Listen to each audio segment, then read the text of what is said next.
ನಮಸ್ಕಾರ ವೀಕ್ಷಕರೇ, ಎಲ್ಲರಿಗೂ ಒಂದು ಚಾನಲ್ಗೆ ಆತ್ಮದಂತ ಸ್ವಾಗತ. ಇವತ್ತಿನ ವಿಡಿಯೋದಲ್ಲಿ ನಾವು ಈ ವಾರದ ಕಳಪೆ ಯಾರು, ಈ ವಾರದ ಉತ್ತಮ ಯಾರು, ಅಷ್ಟೇ ಈ ವಾರದ ಕ್ಯಾಪ್ಟನ್ ಯಾರು ಅನ್ನೋದ್ರ ಬಗ್ಗೆ ನೋಡೋಣ ಬನ್ನಿ. ನೀವು ಕಳೆದ ವಾರ ನೋಡಿರ್ಬೋದು ಯಾರು ಉತ್ತಮ, ಯಾರು ಕಳಪೆ ಹಾಗೂ ಯಾರು ಕ್ಯಾಪ್ಟನ್ ಅಂತ ಟಿವಿಗೂ ಮುನ್ನವೇ ಹೇಳಿದ್ವಿ. ವಿಡಿಯೋ ಸ್ಟಾರ್ಟ್ ಮಾಡೋಕ್ಕಿಂತ ಮುಂಚೆ ವಿಡಿಯೋ ಲೈಕ್ ಮಾಡಿ, ಶೇರ್ ಮಾಡಿ, ಮರೆತು ನನ್ನ ಚಾನಲ್ಗೆ ಸಬ್ಸ್ಕ್ರೈಬ್ ಮಾಡಿ ಇನ್ನಷ್ಟು ಅಪ್ಡೇಟ್ಗಾಗಿ. ಬನ್ನಿ ವಿಡಿಯೋ ಸ್ಟಾರ್ಟ್ ಮಾಡೋಣ.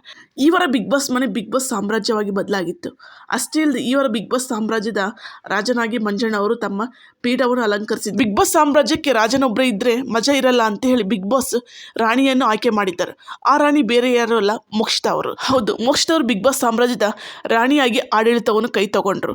ಈ ವಾರ ಅಂತೂ ತುಂಬಾ ರೋಚಕವಾಗಿತ್ತಂತಲೇ ಹೇಳ್ಬೋದು. ಎಲಿಮಿನೇಷನ್ ಪ್ರಕ್ರಿಯೆ ಆಗಿರ್ಬೋದು, ಬಿಗ್ ಬಾಸ್ ಈಗ ಬಿಗ್ ಬಾಸ್ ಸಾಮ್ರಾಜ್ಯ ಆಗಿ ಆಗಿರ್ಬೋದು. ಅಷ್ಟೇ ಅಲ್ಲದೆ ಜಗಳ, ದುಪ್ಪಟ್ಟ ಎಲ್ಲವೂ ಕೂಡ ಹೈ ವೋಲ್ಟೇಜ್ನಲ್ಲೇ ಇತ್ತಂತ ಹೇಳಿದಿರ್ಬೋದು. ಇದೆಲ್ಲರ ನಡುವೆ ಯಾರು ಈ ವಾರದ ಉತ್ತಮ, ಯಾರು ಈ ವಾರದ ಕಳಪೆ, ಯಾರು ಈ ವಾರದ ಕ್ಯಾಪ್ಟನ್ ಅನ್ನೋದ್ರ ಬಗ್ಗೆ ನೋಡೋದಾದರೆ ಫಸ್ಟ್ ಬಂದು ಕಳಪೆ ಯಾರಿಗೆ ಹೋಗಿದೆಯಪ್ಪ ಅಂತಂದರೆ ಅದು ಬಂದು ಬಿಗ್ ಬಾಸ್ ಸಾಮ್ರಾಜ್ಯದ ಯುವರಾಣಿಯವರಿಗೆ ಕಳಪೆ ಪಟ್ಟ ಹೋಗಿದೆ ಅಂತಲೇ ಹೇಳ್ಬೋದು. ಹೌದು, ತುಂಬ ಜನ ಕಳಪೆಗೆ ಮಂಜಣ್ಣ ಹಾಗೂ ಮೋಕ್ಷಿತಾ ಅವ್ರನ್ನ ಆಯ್ಕೆ ಮಾಡಿದ್ದಾರೆ. ಬಹಳ ಜನ ರೀಸನ್ ಕೊಟ್ಟಿದ್ದಂದರೆ ನಿಮ್ಮಿಂದಲೇ ನಮ್ಮದು ಆಟ ಎಲ್ಲ ಹಾಳಾಗೋಗಿದ್ದು, ನೀವಿಬ್ಬರು ಹೊಂದಾಣಿಕೆಯಿಂದ ಈ ಸಾಮ್ರಾಜ್ಯವನ್ನು ನಡೆಸ್ಕೊಂಡು ಹೋಗಿದ್ರೆ ಯಾವುದೇ ರೀತಿ ಅಡೆತಡೆ ಆಗದೇನೆ ಟಾಸ್ಕ್ ಕೂಡ ಕಂಪ್ಲೀಟ್ ಆಗ್ತಿತ್ತು. ಮಣ್ಣಿನ ಅಸ್ತ ಟಾಸ್ಕ್ ರದ್ದಾಗೋಕ್ಕೆ ಪ್ರಮುಖವಾಗಿ ನೀವಿಬ್ಬರೇ ಕಾರಣ.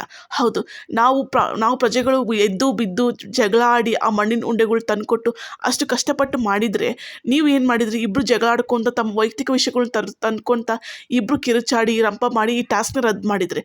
ಅಷ್ಟೇ ಅಲ್ಲದೆ ಇಬ್ಬರು ತಾಳ್ಮೆಯಿಂದ ಕುತ್ಕೊಂಡು ಇಬ್ಬರು ಒಂದು ಸ್ವಲ್ಪ ಯೋಚನೆ ಮಾಡಿ ಇಬ್ಬರು ಟಾಸ್ಕ್ನ ನೀಟಾಗಿ ಕಂಪ್ಲೀಟ್ ಮಾಡ್ಬೋದಾಗಿತ್ತು. ಆದರೆ ನೀವು ಆ ರೀತಿ ಮಾಡಿಲ್ಲ ಅಂತೇಳಿ ಹೇಳಿದ್ದಾರೆ. ಇಬ್ಬರು ಕೂಡ ಪ್ರಾಮಾಣಿಕವಾಗಿರಲಿಲ್ಲ ಉಸ್ತುವಾರಿ ಟಾಸ್ಕ್ನಲ್ಲಿ.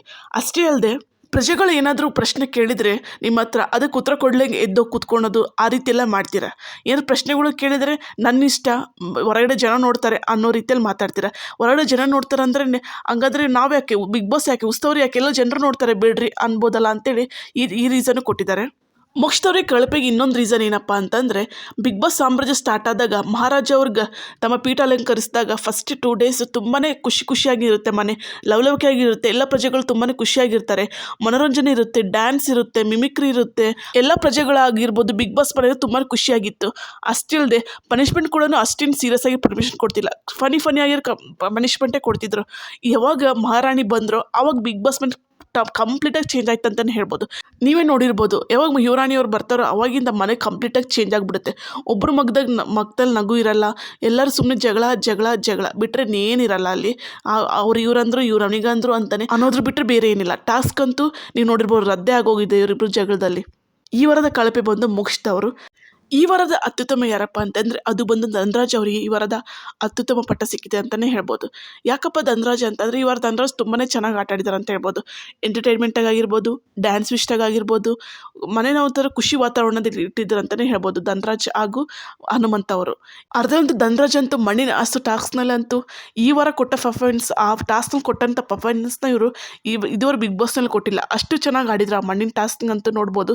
ಶಿಶಿರವ್ರಿಗೆ ಪೈಪೋಟಿ ಕೊಟ್ಟರು, ರಜತ್ ಅವರಿಗೆ ಪೈಪೋಟಿ ಕೊಟ್ಟರು, ಅಷ್ಟು ಚೆನ್ನಾಗಿ ಆಡಿದ್ರು ಧನರಾಜ್ ಅವರಂತೂ.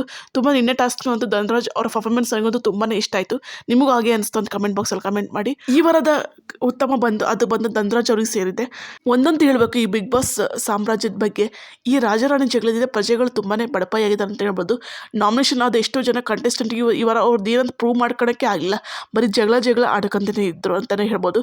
ಇವರಿಬ್ಬರಲ್ಲಿ ಯಾರಿಗಾದ್ರೂ ಕಳಪೆ ಬಂದರೂ ಅದು ಓಕೆ ಇತ್ತು. ಆದರೆ ಈ ವಾರ ಕಳಪೆ ಆಗಿದ್ದು ಮಾತ್ರ ಮೋಕ್ಷಿತಾ ಅವರು ಕಳಪೆ ಆಗಿದ್ದಾರೆ. ನೆಕ್ಸ್ಟ್ ಬಂದು ಈ ವಾರದ ಉತ್ತಮ ಬಂತು ಧನರಾಜ್ ಅವರಿಗೆ. ಅಫ್ಕೋರ್ಸ್ ಅವರಿಗೆ ಉತ್ತಮ ಧನರಾಜ್ ಅವರು ಬರಬೇಕಿತ್ತು. ಈ ವಾರ ಅಷ್ಟು ಚೆನ್ನಾಗಿ ಆಡಿದರೆ ಎಲ್ಲರೂ ಕಂಟೆಸ್ಟೆಂಟ್ಸ್ ಹೋಲಿಸಿದ್ರೆ, ಇವರು ಪ್ರಿವಿಯಸ್ ವೀಕಿಗೆ ಹೋಲಿಸಿದ್ರೆ ಈ ವಾರ ತುಂಬಾ ಉತ್ತಮವಾಗಿ ಆಡಿದ್ದಾರೆ ಅಂತಲೇ ಹೇಳ್ಬೋದು ಧನರಾಜ್ ಅವರಿಗೆ. ಇವತ್ತು ಉತ್ತಮ ಧನರಾಜಿಗೆ ಹೋಗಿದೆ. ಅಷ್ಟೇ ಅಲ್ಲದೆ ಈ ವಾರ ಕ್ಯಾಪ್ಟನ್ ಯಾರಾಗಿದ್ದಾರಪ್ಪ ಅಂತಂದರೆ ಅದು ಬಂದು ಧನರಾಜ್ ಅವರಾಗಿದ್ದಾರೆ. ಹೌದು, ಇವರು ಕ್ಯಾಪ್ಟನ್ ಆಗೋಕ್ಕೆ ಮುಖ್ಯವಾಗಿ ಪಾತ್ರ ವಹಿಸಿದ್ದಾರೆ ಅಂದರೆ ಅದು ಬಂದು ತ್ರಿವಿಕ್ರಮ್ ಅವರು ಧನರಾಜ್ ಪರವಾಗಿ ಆಡಿ ಈ ವಾರದ ಕ್ಯಾಪ್ಟನ್ಶಿಪ್ಪನ್ನು ಗೆಲ್ಲಿಸ್ಕೊಟ್ಟಿದ್ದಾರೆ ಅಂತಲೇ ಹೇಳ್ಬೋದು ಧನರಾಜ್ ಅವರಿಗೆ. ಈ ವಾರದ ಕ್ಯಾಪ್ಟನ್ ಆಗಿ ಧನರಾಜ್ ಅವರು ಆಯ್ಕೆಯಾಗಿದ್ದಾರೆ. ಇದಕ್ಕೆ ಮೇನ್ ಕಾರಣ ಬಂದು ತ್ರಿವಿಕ್ರಮ್ ಅವರು ಅಂತಲೇ ಹೇಳ್ಬೋದು. ಈ ಕ್ಯಾಪ್ಟನ್ ಬಗ್ಗೆ ನಿಮಗೇನು ಅನಿಸುತ್ತೆ, ಹಾಗೂ ತ್ರಿವಿಕ್ರಮ್ ಇವು ಗೆಲ್ಲಿಸ್ಕೊಟ್ಟಿರೋ ಬಗ್ಗೆ ನಿಮಗೇನು ಅನಿಸುತ್ತೆ ಅಂತ ಹೇಳಿ. ಅಷ್ಟೇ ಅಲ್ಲದೆ ಈ ವಾರದ ಉತ್ತಮ ಬಂದು ಧನರಾಜ್ ಅವರಾಗಿದ್ದಾರೆ. ಹಾಗೆ ಕ್ಯಾಪ್ಟನ್ ಕೂಡ ಬಂದು ಧನರಾಜ್ ಆಗಿದ್ದಾರೆ. ಇದಕ್ಕಂತೂ ಹನುಮಂತ ಅವರಿಗಂತೂ ತುಂಬಾ ಖುಷಿಯಾಗಿದೆ ಅಂತಲೇ ಹೇಳ್ಬೋದು. ಮನೆ ಮಂದಿಗೆಲ್ಲ ಖುಷಿಯಾಗಿದೆ. ಅರ್ಧಲ್ಲಂತೂ ಹನುಮಂತ ಅವ್ರಿಗೆ ತುಂಬಾ ಖುಷಿಯಾಗಿದೆ ಅಂತಲೇ ಹೇಳ್ಬೋದು. ಈ ಕ್ಯಾಪ್ಟನ್ ಬಗ್ಗೆ ನಿಮಗೇನು ಅನಿಸುತ್ತೆ ಅಂತ ಕಮೆಂಟ್ ಬಾಕ್ಸಲ್ಲಿ ಕಮೆಂಟ್ ಮಾಡಿ. ಅಷ್ಟೇ ಅಲ್ಲದೆ ಈ ವಾರದ ಕಳಪೆ ಬಂದು ಮೋಕ್ಷಿತಾ ಅವರು, ಹಾಗೆ ಉತ್ತಮ ಬಂದು ಧನರಾಜ್ ಅವರು, ಕ್ಯಾಪ್ಟನ್ಸಿ ಬಂದು ಕೂಡ ಧನರಾಜ್ ಅವರು. ಇದ್ರ ಬಗ್ಗೆ ನಿಮಗೆ ಅನಿಸುತ್ತೆ ಅಂತ ಕಮೆಂಟ್ ಬಾಕ್ಸಲ್ಲಿ ಕಮೆಂಟ್ ಮಾಡಿ. ವಿಡಿಯೋ ಇಷ್ಟದ ವಿಡಿಯೋ ಲೈಕ್ ಮಾಡಿ, ಶೇರ್ ಮಾಡಿ, ಮತ್ತೆ ಚಾನಲ್ ಸಬ್ಸ್ಕ್ರೈಬ್ ಮಾಡಿ.